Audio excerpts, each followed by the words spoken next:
mentioned earlier, I'm one of the new staff historians here at Fred Spot. A little bit louder, is that better? Okay. I'm one of the new historians here at Fred Spot. It's an honor to have a cameo appearance on Greg's tour today. And as he mentioned, I will be talking briefly about the Spindle property.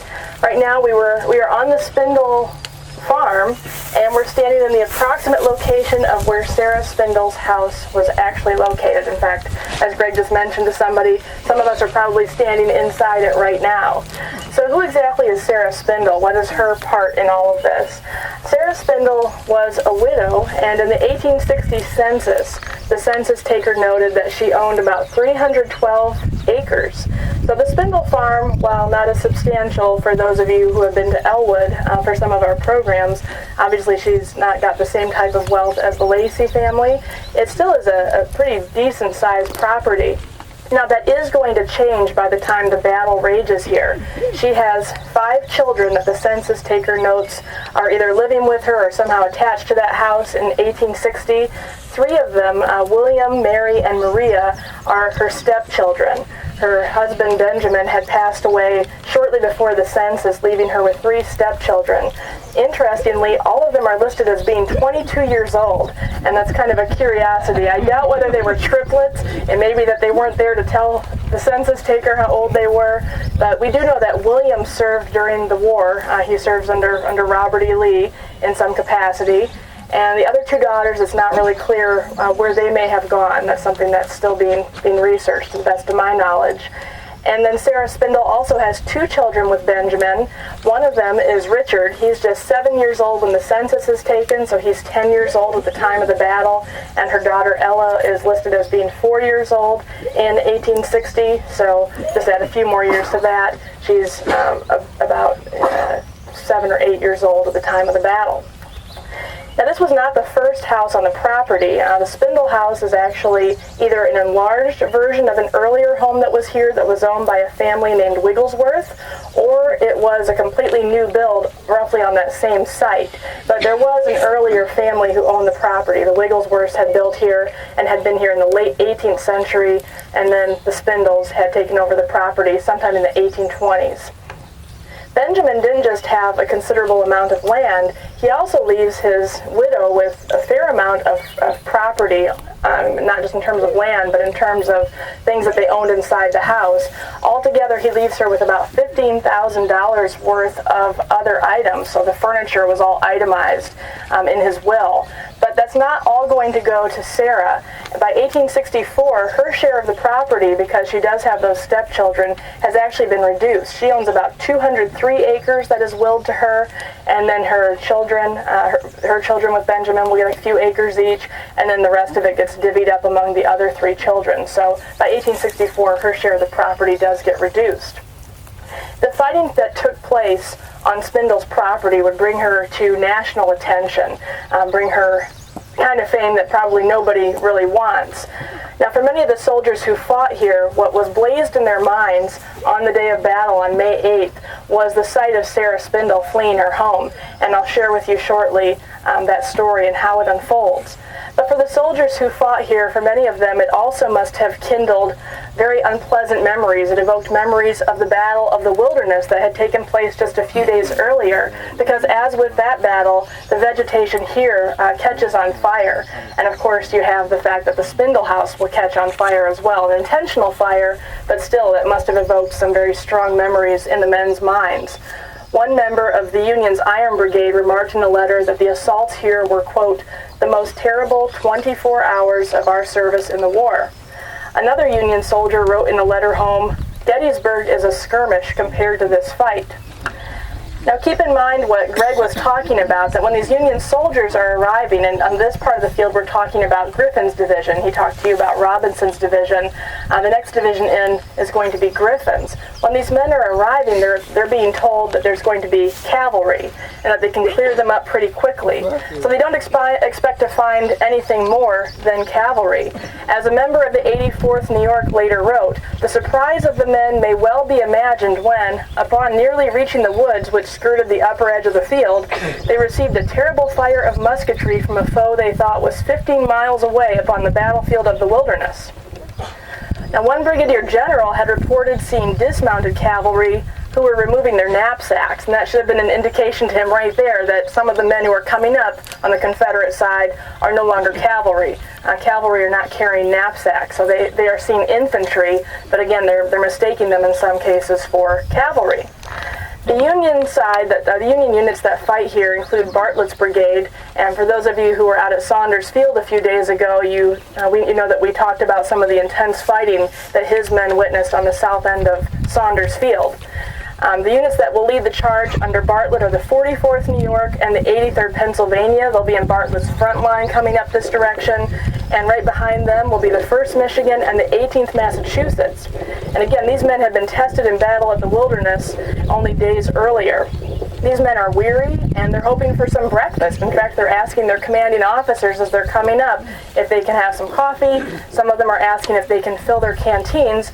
They're asking if they can take off their knapsacks and pile them, and they're being told no, because this was anticipated to be, again, just a little bit of cavalry in the area, that they would get rid of them quickly, and then they could go about their business.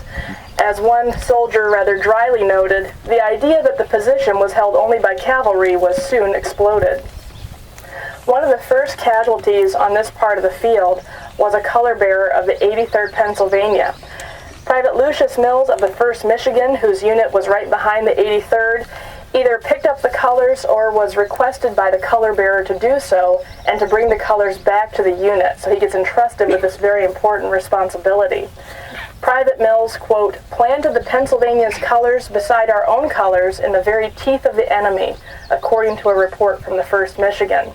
But Mills himself is soon wounded and passes the colors to another comrade in the 1st Michigan, but eventually the colors do make their way back to the 83rd. But that happens very early in the fighting on this part of the field.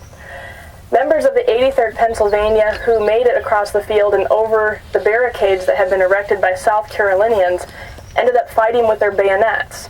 And the observation was made by a soldier that, quote, for the first and last time in my warring, I saw 2 hostile lines lock bayonets. However, the Pennsylvanians who did make it over were few and unsupported, and so they were either killed or captured. Now, as the attack unfolds, as the Marylanders that Greg just talked about a little while ago start crumbling on the left, as Griffin's division is coming up, one of the things that happens is that General Ayres, whose men are just behind Bartlett's, requests that a band start playing a favorite tune. He asks them to play Hail Columbia, thinking that that will help inspire the men.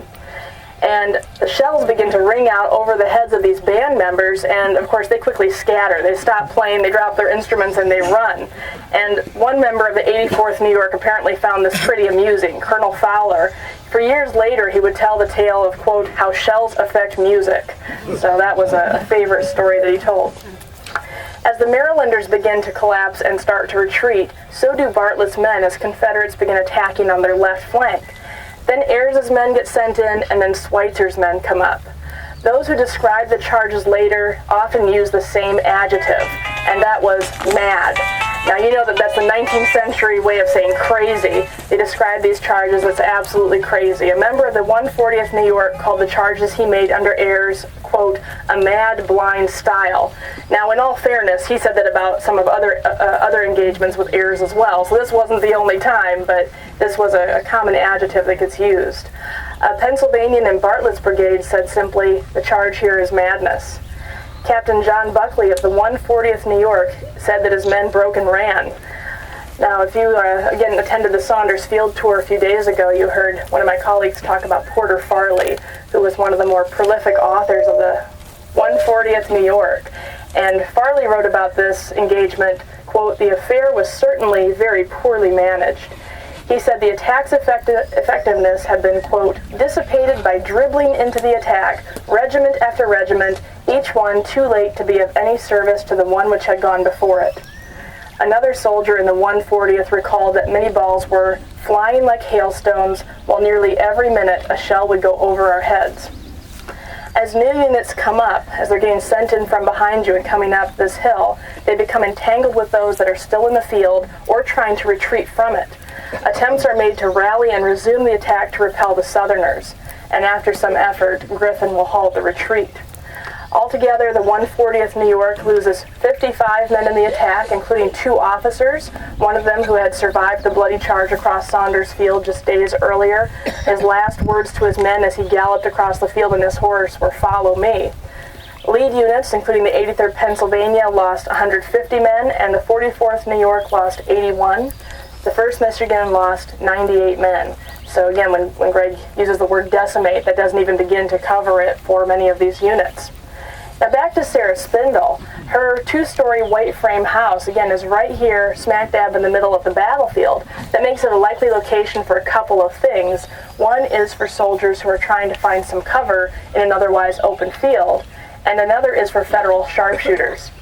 And Confederates are going to report that both of these are at the Spindle house on the morning of May 8th. They're going to say that they know that there are Union troops who are using the house and its surrounding outbuildings for cover, and they're also going to report that there are federal sharpshooters. And so this is a problem for them that needs to be addressed. Now, according to a South Carolina soldier named John Cox, who has one of the more poignant and lengthy accounts of what happened at the Spindle house, Confederate artillerists will deliberately set fire to the house. They're going to send a shell into the house because Union troops are using that house, again, as a position for their sharpshooters. He said, "A strong Federal line of battle developed in the woods back of the farm buildings, marched up to them, and at once put into them a force of sharpshooters to annoy us. Up to this time, no artillery had been used by either side, but a moment later, a Confederate battery of 4 Enfield guns and 1 brass howitzer, personally directed by Stuart, dashed up, and planting their guns at intervals along our line, opened a rapid fire into the advancing enemy, and this checked them near the farmhouses, behind which many of them crowded for refuge. Then Stuart ordered the artillery to burn the buildings, and the very first incendiary shell from the brass cannon fired the main building. And then I saw a sight I never wanted to see again. A woman, bareheaded, her long hair streaming behind, ran out of the big house and across the field to the left between the 2 fighting armies and reached shelter in the woods on the Po River." And you can just imagine how shocking that must have been, even for many of these hardened veterans, to realize that there was actually somebody still in the house. Now, we don't have any accounts of where Sarah's children were. Again, she had the 3 stepchildren, all of whom are grown up. They've moved out of the house by this time, but she still has 2 young children, and there's no account of them being in the house. It's just Sarah. But according to another soldier, she had probably been at breakfast. It's 8 a.m. She's sitting down to breakfast. Now you might ask, did she not notice these 2 armies converging on her home? But do keep in mind a couple of things going on here. One is that many of these civilians don't have a lot of time to react. And where do they go? Where do they go from here? That's a question looming large in many of these people's minds. Another point that Greg and I had discussed recently is that for many of these civilians, they're undoubtedly hearing tales of people whose homes were destroyed during the Fredericksburg battle, during Chancellorsville, and other surrounding battles. And the question becomes, do you stay and try to defend your property and hope that your presence is a deterrent to the enemy? Do you flee the property and just hope that the opposing side doesn't take over, that it's not destroyed by accident during the ensuing fire? So it's not really clear why Sarah chooses to stay in her home on that morning, and again, it may be that she was simply taken very suddenly unawares. But that's really the last account we have of her. She does survive. Her children grow. One of them joins the Rotary, but none of them ever return to Spotsylvania County. They end up moving to other parts of Virginia. So we do know that her children did grow into adulthood, but there are no more Spindles in this county as of the 1870 census. And that raises an important point, I think, about these battles, that the civilian cost, even though it's not as high as the cost of lives for soldiers, is still very significant here. Maybe not in terms of lives lost in all cases, but they are displaced. They don't return to these areas, and it takes a very long time for these population bases to recover. It hits very hard for many of these communities. The fact that Sarah Spindle also had 17 slaves on the property, and we don't know where those 3 cabins that the slaves lived in were located, but the fact that there are 17 slaves, and it's unclear in 1864 what's happened to them. In fact, there's been some speculation they had already liberated themselves by this time, and that the Confederates may have used the slave cabins for their abatis. Now, that's uncertain, but just the idea that there are these 17 individuals who are also unaccounted for, and again brings up that issue of the plantation system as it begins to crumble in the South. How does the South begin to recover from that when you lose that that economy, that way of life? The fighting that takes place here as Union troops futilely attack the Confederate barricades, I think also is interesting because it foreshadows what's going to take place during World War I, that trench warfare. So here you have a very modern type of war going on, these two sides that are going to become entrenched, either side able to make ground against the other. And from here I'll turn it over to Greg.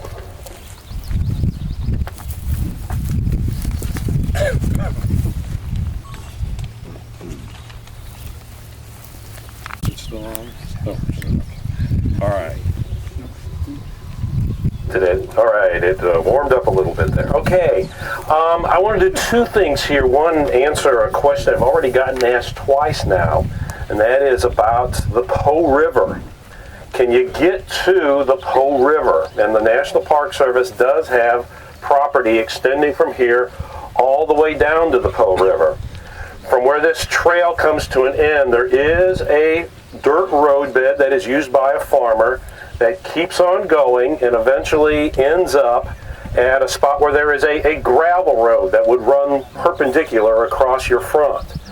You go into that road, look very carefully on the other side of the road for where a trail continues on down to the river. It's not well maintained, it's got trees across it. I've got a tour coming up on May 10th, and one of the things I was wondering, can I go down there? And I determined it's just too rough because of the number of trees that are down on the trail. But for anyone that wants to, you can get to that spot. The other thing is a little bit of a continuation of our story here. We've already gotten the two brigades of Kershaw's division that have come up here.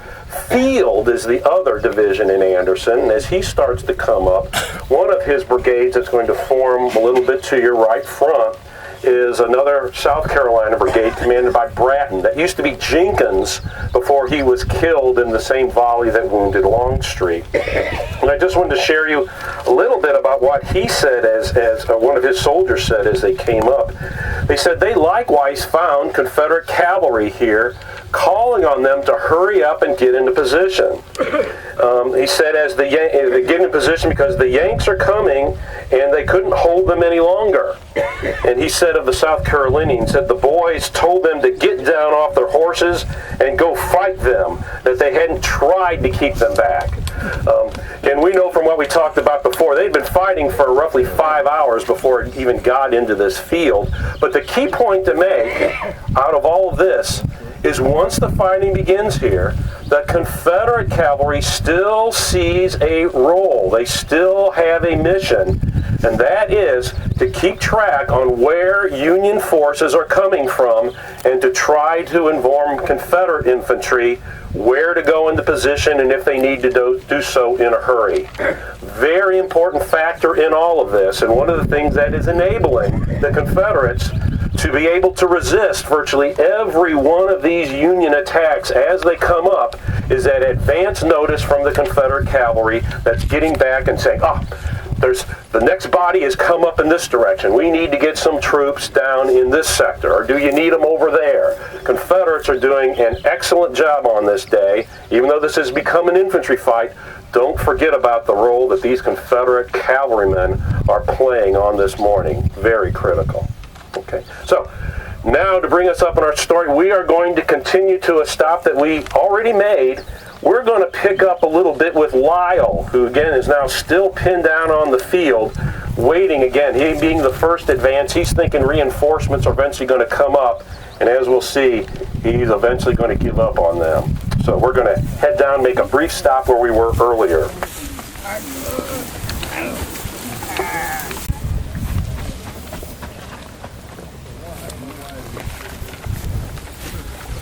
Talked about the incendiary shell that was fired at the direction of Jeb Stuart into the Spindle house to catch it on fire. Probably done. The battery that I think was in the best position to do that would be the one that was right over there in the Y of that intersection. That's our best candidate for having done that. What I'd like to do here is briefly tell about one more brigade, the last of Robinson's that went into action and where I think they were, and then get Lyle's men withdrawn off of the field. On the map, again, the one that is the 8:30 a.m. program, or the 8:30 a.m. attacks, you can see Coulter is shown on there as being the regiment or the brigade that is furthest away from us, furthest west.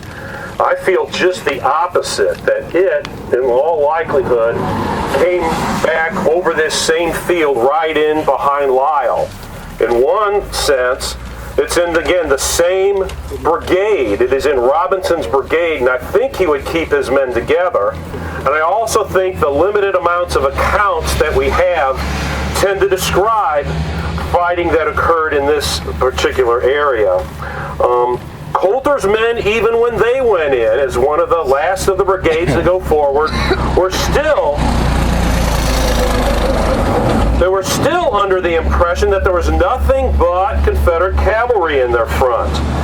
And they sent some skirmishers out to feel the way. Again, earlier attacks did not have skirmishers. Again, a suggestion they're a little bit, coming up a little bit later and need to find out what's in front. But said the skirmishers eventually came back and reported pretty dismounted cavalry carrying knapsacks. And again, Andy also alluded to that fact of how many of these men discovered that the men in front of them had knapsacks, things that an infantryman that walks around on foot uses to carry his personal belongings, but a cavalryman would stick in some kind of a saddlebag and wouldn't be carrying around. So again, a sure sign that they're facing infantry. Coulter's men advanced and said when they got about 75 yards in, they got fired on from their left flank, and I think what they're talking about is being fired on from the Mississippians of Humphreys that will extend the line off in that direction. So they likewise fall back like all the other attacks. Now, as we mentioned when we were last here, Lyle has some of his advanced soldiers still on that hillside a short distance in front of Confederates. And what they eventually decide to do after spending a little bit of time to rest up is to see if they can somehow swing a little bit further off in that direction and get around the flank of the Confederates. And as they are doing so, working their way through those pines, that's when they got the order to retreat, after they eventually realized that everybody else on the field has retreated. They are apparently among the last that are stuck out there on that hillside, so they are given the order to retreat too. One of the men who was in advance was crawling through those pines trying to get around the position, would comment that he and several others were captured. He said about 150 were captured in that action because they were unable to extricate themselves from some of those pines that they were crawling around into. So, but for the rest of the men, they retreated back across that field, and their colonel was wounded in the action and talked about the difficulty he had getting back. He said, while wishing very much to run, I could only limp along using my sword as a cane. And at some point, as the Federals are retreating, Confederates spot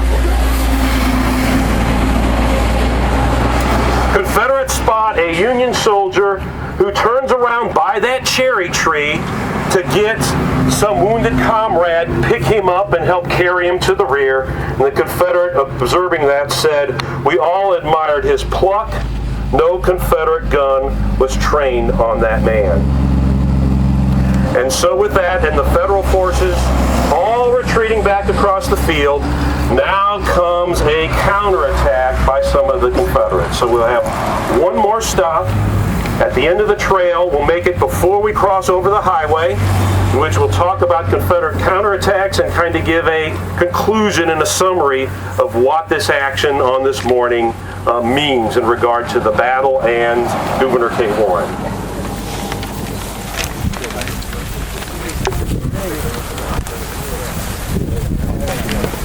Yeah.